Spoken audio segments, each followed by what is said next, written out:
How to choose best Google drive pen drive online classes. बेटा सबसे पहले boys and girls आपको check करना चाहिए कि फैकल्टी का स्ट्रॉन्ग ऑनलाइन प्रेजेंस है क्या, जिससे आप इंटरेक्ट कर सकते हैं। अगर स्ट्रॉन्ग ऑनलाइन प्रेजेंस है मतलब उसका कंसेप्ट इतना जबरदस्त स्ट्रॉन्ग है, तभी वो ऑनलाइन में जो है जबरदस्त।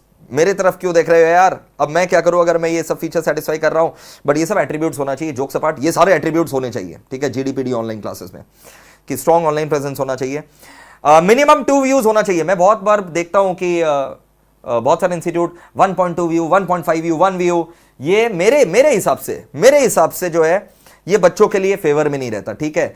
कम से कम मिनिमम 2 व्यूज होना चाहिए। जैसे मेरे यहां पर, हमारे इंस्टीट्यूट के यहां पर क्या होता है, लाइव एट होम अगर आप करते हैं तो आपको 3 व्यू मिलता है, लाइव एट होम 1 और फिर गूगल ड्राइव पेन ड्राइव में 2, ठीक है। अगर आप खाली प्योर जीडीपीडी लेते हैं तो भी आप, अगर हम लोग लाइव एट होम का बैच ले रहे हैं तो आपको फ्री एक्सेस मिलता है लाइव एट होम में अलॉन्ग विद द जीडीपीडी, ठीक है।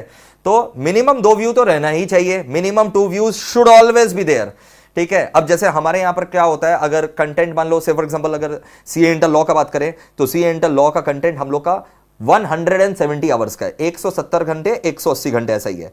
तो 180 आवर्स मल्टीप्लाइड बाय 2 कितना हो गया, 360 आवर्स आपको मिल जाता है। वो 360 आवर्स समझ में आ रहा है, मतलब ऐसा नहीं है कि एक क्लास तुम 2 बार देख सकते हो, तुम चाहो तो एक क्लास 4 बार देख सकते हो, क्योंकि ऐसा भी तो कोई क्लास होगा जो तुम खाली एक ही बार देखोगे, है ना। तो उसका व्यूज जो है ना वो कैरी फॉरवर्ड हो जाता है रिमेनिंग क्लासेस में। We got it sir. So minimum 2 views तो रहना ही चाहिए, उससे कम व्यूज है अगर तो फिर आपको बाद में दिक्कत आएगा। Choose validity till your exam term, ठीक है। अगर आपका मई जून 22 में एग्जाम है तो आपको वैलिडिटी ऐसा ही चूज करना चाहिए जैसे यहां से सितंबर, अक्टूबर, नवंबर, दिसंबर, जनवरी, फरवरी, मार्च, अप्रैल, मई, 9 मंथ्स। तो आपको 9 मंथ्स का वैलिडिटी सेलेक्ट करना चाहिए। भले आपको 500 1000 रुपया ज्यादा मिलता है, ज्यादा भले ही आपको 500,000 रुपीज ज्यादा लग रहा है, वो कुछ भी नहीं है अगर आपको वैलिडिटी जो है वो एक्स्ट्रा 3 मंथ्स का मिल रहा है, ठीक है। स्ट्रॉन्ग बैकएंड टीम होना चाहिए, क्योंकि फैकल्टी के साथ तो आप टेक्निकल सपोर्ट का बार बार बात नहीं करेंगे, तो स्ट्रॉन्ग बैकएंड टीम होना चाहिए। Regular interaction with students faculties का रहना चाहिए। स्टूडेंट्स ग्रुप होना चाहिए फॉर इमीडिएट डाउट सॉल्विंग। जैसे हमने क्या किया है, अपने एनरोल्ड स्टूडेंट के लिए जो एनरोलमेंट करवा रखे हैं उनके लिए टेलीग्राम ग्रुप बना दिया, ताकि आपस में ही उन लोग अपना डाउट्स वगैरह सॉल्व कर दें, कोई भी दिक्कत है आपस में सॉल्व हो जाए, एंड फैकल्टी भी उस ग्रुप में रहे, ताकि अगर कोई दिक्कत स्टूडेंट लोग आपस में सॉल्व नहीं कर सके तो फैकल्टी लोग सॉल्व कर दे, है ना। And regular revision is very important. Regular revision is very important because कितना भी स्ट्रॉन्ग प्रिपरेशन अगर आपका हो जाए, रिवीजन नहीं होगा तो कोई फायदा नहीं है। और ये फैकल्टी का जिम्मेदारी होना चाहिए आपको रिवाइज करवाने का। एंड सपोर्ट आपका खाली सिलेबस कंप्लीशन तक नहीं रहना चाहिए, सपोर्ट रहना चाहिए फैकल्टी का टिल द एग्जाम्स।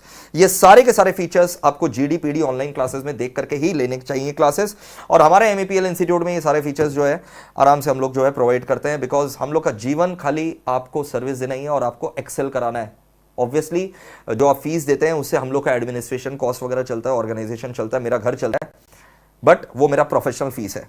बट आपको ये सारे एट्रीब्यूट जो है हमारे क्लासेस में मिलेंगे। चलो, थैंक यू, बाय बाय।